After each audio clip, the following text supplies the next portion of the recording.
एक दिन सास ने बहू से कहा,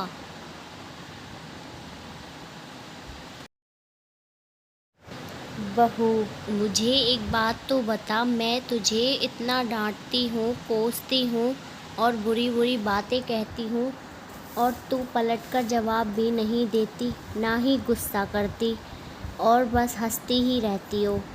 बहू को तो जैसे सुनाने को कहानी मिल गई। कहने लगी, माँ जी, आपको एक बात बताती हूँ। मैं जब छोटी थी तो मुझे हमेशा ऐसा लगता था कि मेरी माँ मेरी सगी माँ नहीं है, क्योंकि वह मुझसे घर के सारे काम करवाती थी। कोई काम मुझसे गलत हो जाता तो मुझे डांट भी पड़ती और कभी कभी तो मार भी पड़ती। लेकिन माँ थी वह मेरी, मुझे उनसे डर लगता था, कभी भी गुस्सा भी नहीं आता। लेकिन मैंने कभी उन पर गुस्सा नहीं किया।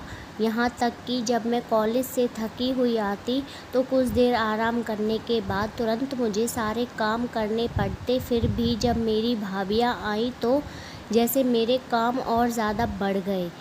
होना तो यह चाहिए था कि बहू आई है तो सारी जिम्मेदारियां उस पर ही डाल दी जाए, लेकिन मेरी माँ ने फिर भी मुझसे ही सारा काम करवाया। कभी कभी तो भाभीयों के काम भी मुझसे करवाए और कहती, कर दिया करो, कुछ नहीं होगा, तुम्हें ही आसानी होगी जब तुम अपने ससुराल जाओगी।